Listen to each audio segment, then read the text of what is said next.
Vamos a dar lectura al inicio del cuento El Aleph de Jorge Luis Borges. Este cuento lo estoy leyendo de este libro de la editorial Lumen que se llama Cuentos Completos. El Aleph. La candente mañana de febrero en que Beatriz Viterbo murió, después de una imperiosa agonía que no se rebajó un solo instante ni al sentimentalismo ni al miedo, noté que las carteleras de fierro de la Plaza Constitución habían renovado no sé qué aviso de cigarrillos rubios. El hecho me dolió, pues comprendí que el incesante y vasto universo ya se apartaba de ella y que ese cambio era el primero de una serie infinita. Cambiará el universo, pero yo no, pensé con melancólica vanidad. Alguna vez, lo sé, mi vana devoción la había exasperado. Muerta yo podía consagrarme a su memoria, sin esperanza, pero también sin humillación. Consideré que el 30 de abril era su cumpleaños.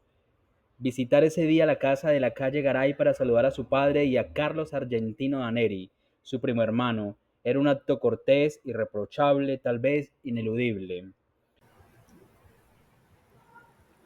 Listo, con ese breve inicio estamos listos para hablar un poco sobre el libro, un resumen, un análisis y un par de comentarios.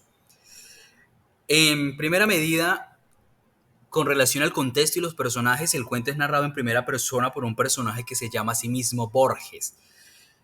Y se llama así porque nos damos cuenta más o menos en la mitad del camino por lo siguiente. Beatriz Elena Viterbo, Beatriz querida, Beatriz perdida para siempre, soy yo, soy Borges. Tras de la muerte de Beatriz Viterbo, una mujer a la que amó sin ser correspondido, pues Borges mantiene una relación con el primo de ella, con Carlos Argentino Daneri. Borges visita la casa de la familia de Beatriz cada año en el aniversario de su muerte y durante estas visitas Daneri le comparte a Borges sus poemas, los cuales son poemas caóticos, un poco cacofónicos, que van al diccionario a buscar conceptos, semejanzas. Y en ese sentido, Borges se siente casi obligado a elogiar su trabajo, ¿no? Sería de mal gusto no hacerlo y a prometer que hablará con un escritor importante para que los prologue, los publique, salgan en alguna editorial. Y curiosamente en el cuento terminan ganando un premio Nobel sobre estos poemas. Pero bueno, una cita aquí. Beatriz Viterbo murió en 1929. Desde entonces no dejé pasar un 30 de abril sin volver a su casa. Yo solía llegar a las 7:15 y quedarme unos 25 minutos. Cada año aparecía un poco más tarde y me quedaba un rato más. En 1933, una lluvia torrencial me favoreció. Tuvieron que invitarme a comer. No desperdicié, como es natural, ese buen precedente. En 1934 aparecí, ya dadas las 8, con un alfajor santafesino. Con toda naturalidad me quedé a comer. Así, en aniversarios melancólicos y vanamente eróticos, recibí las graduales confidencias de Carlo Argentino Daneri. Listo, aquí está la base inicial del cuento. El contexto, los personajes y ese enfoque literario que es el que mantiene la relación en cada uno de esos aniversarios hasta que algo sucede. Y eso que sucede es el descubrimiento de la LED. Pero ¿por qué antes de hacer ese paso a Borges, al personaje del cuento, le parecían un poco esos poemas caóticos, cacofónicos, en definitiva malos? Por ejemplo, por aquí en el libro dice, me releyó después 4 o 5 páginas del poema. Las había corregido según un depravado principio de ostentación verbal. Donde antes escribió azulado, ahora abunda en azulino, azulenco y hasta azulillo. La palabra lechoso no era bastante fea para él. En la impetuosa descripción de un lavadero de lanas, prefería lactario, lacticinoso, lactescente y lechal. A ver, aquí hay algo muy importante con esto de azul, de azulino, y es lo siguiente. Borges mismo lo comenta en una entrevista que le hicieron a fondo hace ya muchísimo tiempo, y el entrevistador era Joaquín Soler Serrano, un presentador español de televisión. La revista se llamaba Fondo, o el programa, y allí hay muchos personajes muy importantes como Vargas Llosa, está Ernesto Sábato, el del túnel, entre otros tantos. Y allí hay algo que dice Borges que me parece muy importante y que resalta con este fragmento del cuento. Dice que es un error suponer que todas las palabras del diccionario puedan usarse, y eso me parece completamente válido. Cito, hay muchas que no pueden usarse, por ejemplo, en un diccionario usted ve la palabra como sinónimos, azulado, azulino, azuloso y creo que azulenco también. La verdad es que no son sinónimos. La palabra azulado puede usarse, es una palabra común, digamos, que el lector acepta. Si yo pongo azulino, por ejemplo, es una palabra decorativa. Es como si yo pusiera de pronto una mancha azul en la página. De modo que yo creo que esta no es una palabra lícita. Es un error escribir con el diccionario. Hay que escribir, yo creo, con el idioma de la conversación, un idioma de la intimidad. Ese es como el gran problema literario que de allí emerge, ¿no? Con estos poemas sosos, también de que en algún momento saltan de Homero, a Hesiodo y a otros temas muy referenciales. Pero continuemos con lo que nos invita al descubrimiento del Aleph. ¿Qué sucede? Meses después de esas conversaciones, de todos esos procesos, Daneri le revela a Borges que la casa será demolida. La casa que Borges lleva visitando, Borges el personaje, año tras año. Es entonces cuando Daneri menciona el Aleph, un punto en el espacio que contiene todos los puntos del universo simultáneamente. Borges, intrigado, accede a comprobar si el Aleph realmente existe y además porque la casa no puede ser demolida porque Daneri requiere que la Aleph siga allí para el poder terminar un poema. Dice que el teléfono perdió sus terrores, estoy citando, pero a fines de octubre Carlos Argentino me habló. Estaba agitadísimo. No identifiqué su voz al principio, con tristeza y con ira balbuceó que esos ya ilimitados Zunino y Zungri, so pretexto de ampliar su desafortunada confitería, iban a demoler su casa. A ver, la casa para el personaje de Borges era muy importante porque era la casa de la persona a la que amó, de Beatriz Viterbo. Continúo la cita. La casa de mis padres, mi casa, la vieja casa inventarada de la calle Garay, repitió, quizá olvidando su pesar en la melodía. No me resultó muy difícil compartir su congoja. Ya cumplido los 40 años, todo cambio es un símbolo detestable del pasaje del tiempo. Además, se trataba de una casa que, para mí, aludía infinitamente a Beatriz. Quise aclarar ese delicadísimo rasgo. Mi interlocutor no me oyó. Dijo que si Susino y Zungri persistían en ese propósito absurdo, el doctor Zuni, su abogado, los demandaría ipso facto por daños y perjuicio y los obligaría a abonar 100.000 nacionales. El hombre de Zuni me impresionó, su bufete en Caseros y Takuri es una seriedad proverbial. Bueno, aquí hay todo un interrogatorio. Luego continúa con lo siguiente. Aclaro que la LED es uno de los puntos del espacio que contienen todos los puntos. Está en el sótano del comedor, explicó, aligerada su dicción por la angustia. Es mío, yo lo descubrí en la niñez, antes de la edad escolar. La escalera del sótano es empinada, mis tíos me tenían prohibido el descenso, pero alguien dijo que había un mundo en el sótano. Se refería, lo supe después, a un baúl. Pero yo entendí que había un mundo. Bajé secretamente, rodé por la escalera vedada, caí. Al abrir los ojos, vi el alet. Vi el alet. En ese momento, dice Borges, el Alet, repetí. Claro, preocupado, el Alet es una cosa impresionante, es un punto pequeño, diminuto, es un espejo, es donde todo pasa, donde todo trasciende. Hay cierta filosofía heracliteana en el Alet.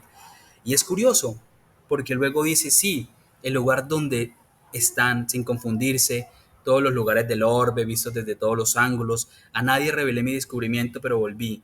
El niño no podía comprender que le fuera deparado ese privilegio para que el hombre burilara el poema. No me despojaron Zunino y Zungri, no y mil veces no. Código en mano, el doctor Zuni probará que es inadjetable mi Alet. Mi Alet. En ese sentido aparece ese Alet y aparece el Alet como una cuestión también muy problemática y atemporal. ¿Qué pasa? Esa visión de la LED, pues Borges en efecto no se queda con la curiosidad, sino que baja a ese sótano donde desde el escalón 19 pues contempla la LED. Lo describe como una pequeña esfera tornasolada de casi intolerable fulgor en la que pudo ver el inconcebible universo. La experiencia lo sobrecoge y lo deja sin palabras, incapaz de transmitir la magnitud de lo visto. Cita, En la parte inferior del escalón, hacia la derecha, vi una pequeña esfera tornasolada de casi intolerable fulgor. Al principio la creí giratoria, luego comprendí que ese movimiento era una ilusión producida por los vertiginosos espectáculos que encerraba. El diámetro de la LED, aquí va la descripción, sería de 2 o 3 centímetros, pero el espacio cósmico estaba ahí, la totalidad estaba ahí en el LED. Eran infinitas cosas porque yo claramente las veía desde todos los puntos del universo. Vi el populoso mar, vi el alba y la tarde, vi la muchedumbre de América, vi una plateada telaraña en el centro de una negra pirámide, vi un laberinto roto, era Londres. Vi interminables ojos inmediatos escrutándose en mí como un espejo. Vi todos los espejos del planeta y ninguno me reflejó. Vi en un traspatio de la calle Soler las mismas baldosas que hace 30 años vi en el zaguán de una casa en fraiventos, vi racimos, nieve, tabaco, vetas de metal, vapor de agua, biconvexos, desiertos ecuatoriales, etcétera, etcétera. Vio también el cáncer en el pecho, un círculo de tierra seca en una vereda, donde antes hubo un árbol, vio una quinta de Androge, un ejemplar de la primera versión inglesa de Plinio, la del Philemon de Holland. Entonces, esa visión de la LED, esa visión de la totalidad, a Borges le llama mucho la atención, tanto así que casi al final del cuento lo pone en duda. ¿Por qué? Porque al final del cuento, y aquí hay una parte donde el personaje de Borges le aconseja que si él quiere ser un escritor destacado, etcétera, etcétera, pues debe dejar que se demoler la casa, que eso se vaya, que él pueda escribir libre, como sin ataduras. Ese es un tema para otro video. Yo creo que a forma de una reflexión final, Borges abandona la casa, recomendando lo que les comentaba hace un momento, a Daneri que se retire al campo para cuidar su salud. La casa finalmente es demolida y Borges se queda reflexionando sobre si lo que vio era un verdadero Aleph o solo una ilusión. Y eso es de por sí problemático. Arriesga una conjetura, la ley de la calle Garay no es más que una falsa Alet, comenta en algún momento Borges. ¿Existe ese Alet? Se pregunta, en lo íntimo de una piedra. ¿Lo he visto cuando vi todas las cosas y lo he olvidado?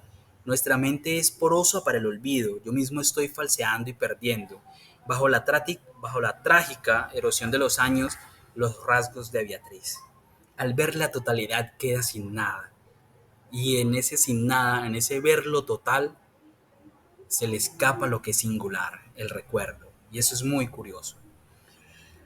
Así pues que el dilema, digamos, entre, me perdonan ahí, entre realidad y ficción, Borges juega con la realidad y la ficción en este cuento, introduciendo al lector en un estado de duda y de maravilla. El personaje principal comparte su nombre con el autor, lo que genera preguntas sobre la naturaleza de lo narrado, ¿no? Ese juego cuando uno se entera que es Borges el personaje, Borges el que escribe y que hay ahí cosas de hechos de la vida real, pero también hay un mundo fantástico. Eso es maravilloso. El simbolismo de la LED, ese es un símbolo de lo infinito, ¿no? De un punto en el espacio que contiene todos los puntos. Es un microcosmos que desafía la comprensión humana, imposible de captar, digamos, en su totalidad. Y quizás por eso se pierde la singularidad de un hecho, una vez se ha visto esa totalidad. Borges usa en buena manera este símbolo para explorar la idea de la totalidad y la imposibilidad de representar la simultaneidad, digamos, en la literatura. Cada cosa, una mirada, un espejo, un reflejo de la luna, eran infinitas cosas porque yo claramente las veía desde todos los puntos del universo. El Alet es una obra maestra que nos invita a reflexionar sobre los límites de nuestra percepción y la naturaleza de la realidad. Borges mismo defendía este cuento como una gran obra. Borges nos deja con la inquietante pregunta, ¿existen otros Aleph en el universo? Quizás, ¿cómo transmitir a los otros el infinito Aleph que mi temerosa memoria apenas abarca? Mm, y esto final, como postdata, el 1 de marzo de 1943, a los 6 meses de la demolición del inmueble de la calle Garay, el editorial Procusto no se dejó arredar por la longitud del considerable poema y lanzó al mercado una selección de trozos argentinos. Huelga repetir lo ocurrido. Carlos Argentino Daneri recibió el segundo Premio Nacional de Literatura.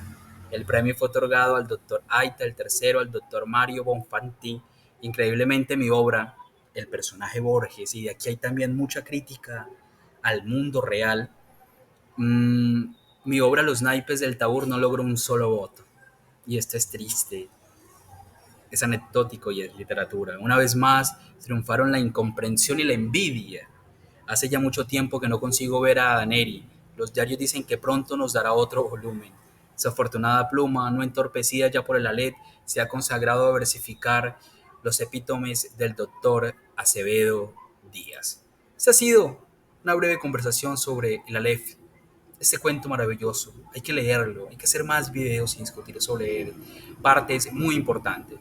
Jorge Luis Borges, en esta edición de Cuentos Completos en Lumen, comprado en Busca Libre. Publicidad no pagada.